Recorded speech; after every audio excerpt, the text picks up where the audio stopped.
Coucou tout le monde, aujourd'hui on se retrouve avec une nouvelle vidéo et je vais vous parler de mes lectures du mois de février. Alors ce mois-ci donc j'ai lu 4 romans, donc je vous les présente tout de suite. Le premier roman que j'ai lu, il s'agit de Imposteur, le tome 1 de Suzanne Winokur aux éditions Robert Laffont, collection R. Donc c'est une lecture que j'ai beaucoup appréciée. On rentre tout de suite dans l'histoire et c'est vraiment... On rentre tout de suite dans l'histoire. Donc c'est l'histoire d'une jeune fille qui s'appelle Tessa qui travaille pour le FBI. Elle a des dons particuliers et je sais pas comment dire. Donc ensuite Tessa est une jeune fille qui travaille pour le FBI et elle a un don particulier. Elle peut se métamorphoser, changer d'apparence pour prendre l'apparence d'une autre personne. C'est une jeune fille qui a été abandonnée par sa mère, donc elle n'a pas vraiment confiance en elle. Et elle a été recrutée pour le FBI, donc pour des missions spéciales. Et là, il faut... Donc elle est envoyée... Donc là, elle est envoyée pour sa... Donc là, elle est envoyée pour sa première mission. Et il faut qu'elle retrouve un tueur qui a assassiné déjà plusieurs personnes. Et sa dernière victime est Madison, une jeune fille. Et Tessa va devoir prendre sa place et faire croire à tout le monde qu'elle a survécu. Sauf qu'elle va donc... elle va faire croire à tout le monde qu'il s'agit de Madison et elle va devoir donc regarder parmi toutes les personnes qui l'entourent la personne qui pourrait avoir tué Madison. Donc dès le départ, on voit que Tessa elle a vraiment une grosse pression sur les épaules parce que le commandant donc, qui lui donne la mission lui dit vraiment que s'il y a quelque chose qui rate, ben, ça va être toute sa faute, que le FBI pourrait être découvert, tout ça, que cette branche spéciale avec les gens qui ont des dons pourrait être découverte. Et donc que tout repose vraiment sur ses épaules. Et donc elle a toujours peur un peu de... Elle a toujours peur de ne pas réussir. Voilà.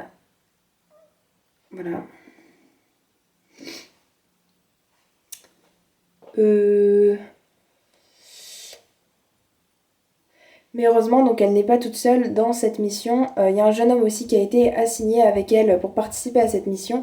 Il s'agit de Alec, qui est un garçon aussi qui a des pouvoirs.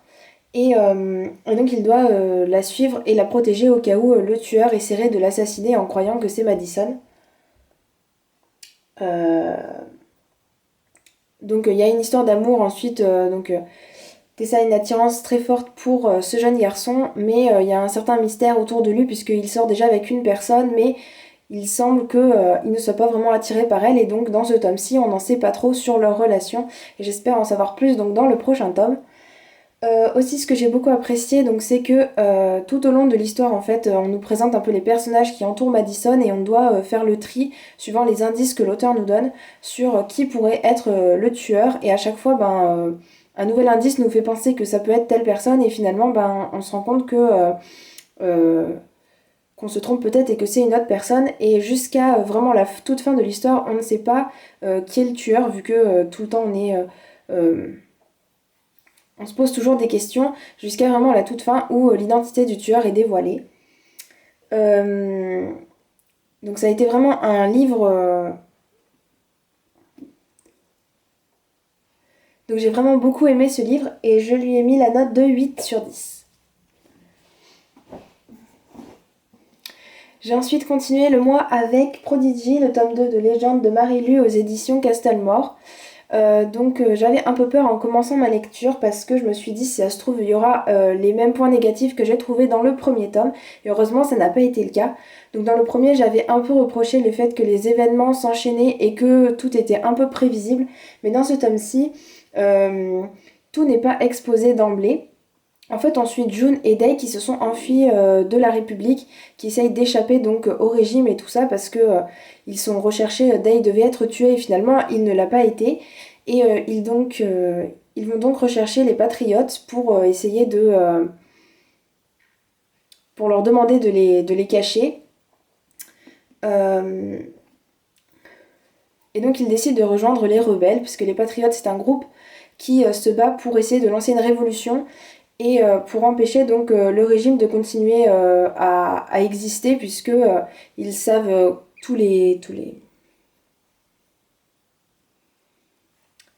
ils savent tout ce que fait le régime et ils sont complètement contre les pratiques. Euh, Donc, mais ils ne savent pas en arrivant que les patriotes vont leur proposer un marché. Donc, contre leur aide, ils vont devoir participer à leur plan sans poser de questions voilà. Donc, bien sûr, les deux personnages acceptent et donc ils doivent. Donc bien sûr, les deux personnages acceptent parce qu'ils savent que leurs temps sont comptés, leurs jours sont comptés s'ils ne se cachent pas et s'ils ne suivent pas les patriotes. Euh, donc chacun, donc tout au long du roman, on va suivre donc tout au long du roman, on va suivre d'un côté June et de l'autre côté Day. Chacun a un rôle très particulier à jouer et très important à jouer, puisque June, de son côté, va devoir suivre l'Élector, parce que l'ancien Élector est mort, donc c'est son fils qui a pris le pouvoir maintenant. Et donc c'est un jeune homme assez influençable, tout ça. Et donc en même temps, ils essaient de lancer une révolution, parce qu'ils savent que le peuple est prêt donc, pour cette révolution et pour renverser le régime. Et June donc doit aller voir l'Élector et passer beaucoup de temps avec lui et lui montrer qu'elle est digne de sa confiance. Et de l'autre côté, Day doit se montrer au public puisque normalement il est censé être mort et il doit donc montrer qu'il est bien vivant et qu'il est prêt à tout donc pour lancer une révolution et il est censé faire des grands discours tout ça pour lancer une rébellion dans tout le peuple. Voilà.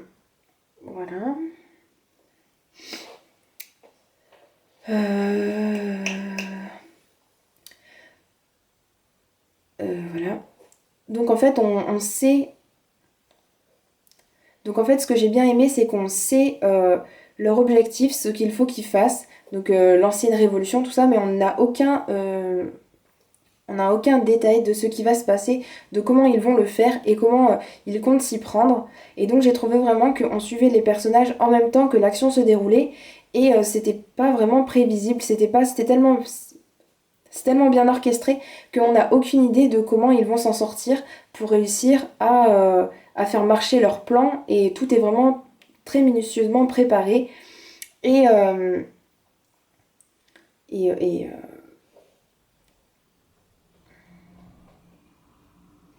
et c'est quelque chose que j'adore vraiment dans cette trilogie, c'est que le scénario est vraiment très bien calculé et que il n'y a pas de choses comment dire. Le scénario est très bien calculé et les actions s'enchaînent sans même qu'on se pose de questions et qu'on trouve ça plutôt bancal ou plutôt bizarre. Euh,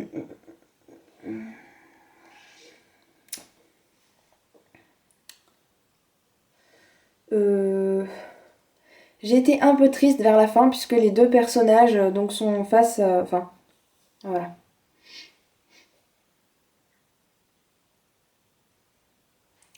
Donc ça a vraiment été un très bon deuxième tome pour moi et je lui ai mis la note de 9 sur 10.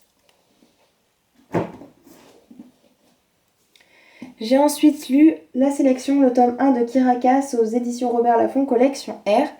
Donc là, on va suivre une jeune fille qui s'appelle America, qui habite qui habite aux États-Unis, mais les États-Unis 300 ans plus tard, donc qui sont devenus Iléa, et c'est une monarchie où il y a des castes avec donc différents niveaux de vie.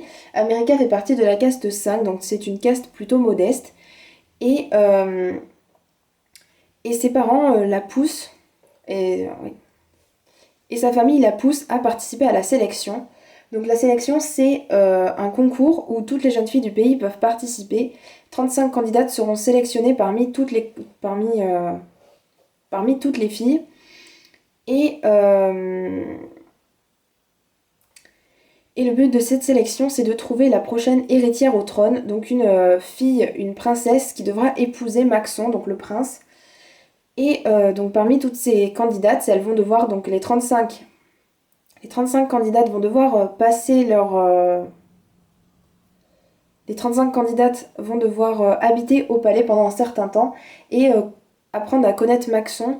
Et la personne qui restera la dernière donc sera l'élue, celle qui sera la princesse. Euh,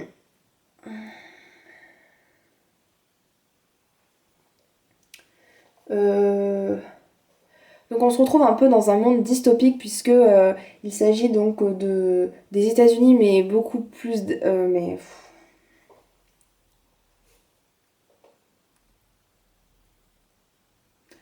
donc il s'agit d'un monde dystopique sauf que ce n'est pas comme les autres dystopies comme Legend par exemple.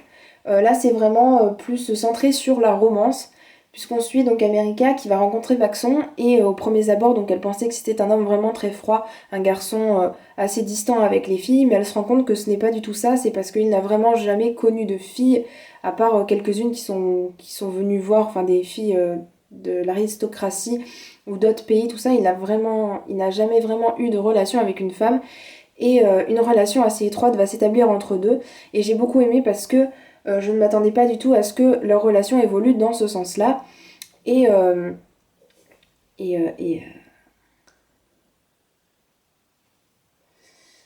euh, mais j'ai beaucoup aimé qu'elle évolue dans ce sens, puisque sinon ça casse un peu les schémas qu'on peut voir des fois d'habitude. Euh,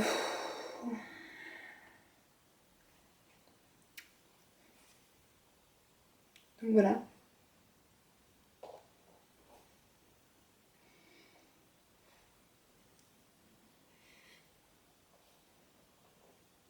Donc c'est pas vraiment centré sur la dystopie, puisque même si il y a des castes et tout ça, America n'est pas une fille qui est vraiment engagée contre, enfin, qui n'est pas vraiment engagée pour lutter contre le régime, tout ça. Elle sait juste que c'est injuste. Elle trouve que c'est injuste que les castes soient réparties comme ça et qu'on ne puisse pas changer d'une caste à l'autre, puisque à chaque famille, chaque descendant enfin, parce qu'elle est amoureuse d'un jeune homme qui s'appelle Aspen et qui fait partie d'une caste inférieure à la sienne et elle n'a pas le droit de se marier avec lui. Donc à part ça, elle n'est pas vraiment engagée pour lutter contre le régime. Donc si vous n'aimez pas les dystopies, ça pourrait quand même vous plaire parce que l'histoire tourne surtout donc autour de la relation Maxon et America et aussi Aspen et America. Donc ça fait une sorte de triangle amoureux. Donc si vous n'êtes pas trop pour, je sais pas si ça pourrait vous plaire parce que là ça commence juste à peine. Hein, enfin voilà. Mais moi vu que ça me gêne pas, eh ben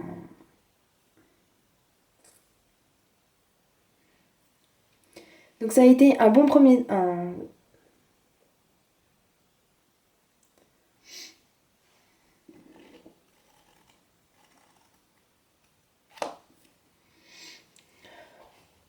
On voit aussi le côté rivalité et tout ça face à toutes les concurrentes qu'il peut y avoir. Donc America va se faire certaines amies et beaucoup d'ennemis. Et donc on voit vraiment... euh, ouais.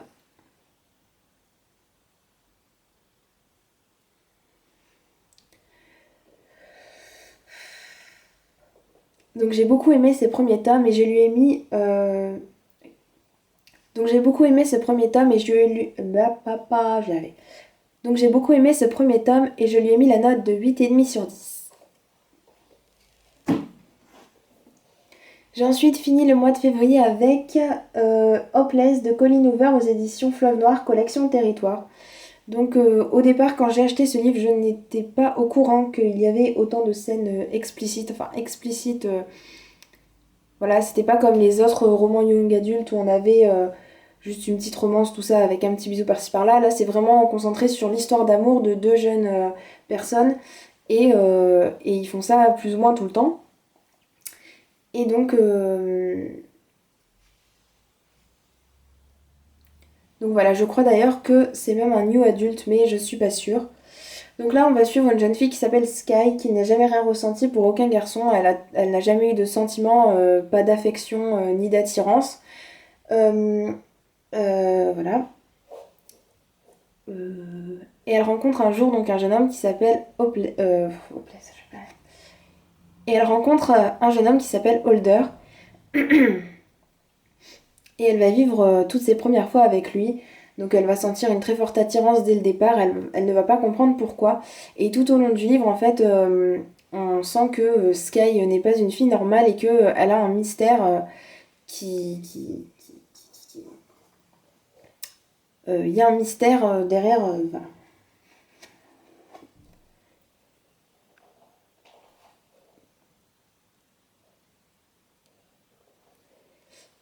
Et on sent que Sky cache un mystère parce qu'on n'a pas grand-chose, parce qu'on ne sait pas grand-chose de son passé. Euh, donc cette histoire traite avant tout donc, de l'histoire d'amour entre les deux adolescents.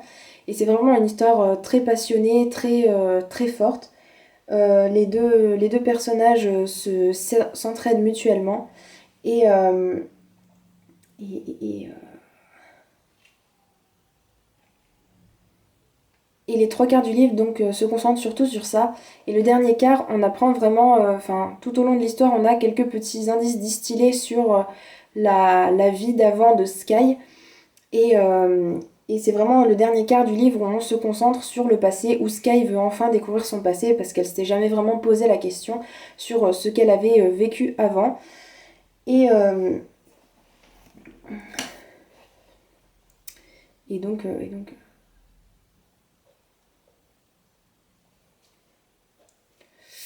euh, et c'était vraiment quelque chose de tragique, quelque chose de vraiment très fort. Mais les deux personnages sont tellement soudés qu'en fait ils arrivent à surmonter ça et c'est vraiment très beau. C'était une très belle histoire d'amour. Et voilà pour ça. Et l'histoire, enfin, et j'adore aussi la plume de l'auteur parce que elle est vraiment captivante, vraiment, comment dire,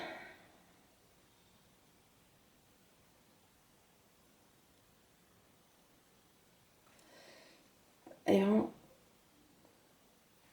la plume de l'auteur est vraiment addictive, elle est vraiment captivante et j'avais toujours envie de connaître la suite et de savoir ce qui allait arriver au protagoniste. Donc ça a été un très bon livre et je lui ai mis 8,5 sur 10. Oh, j'ai 8,5 ou 9, je sais plus. C'est pas grave. Voilà, donc c'est tout pour mon bilan du mois de février.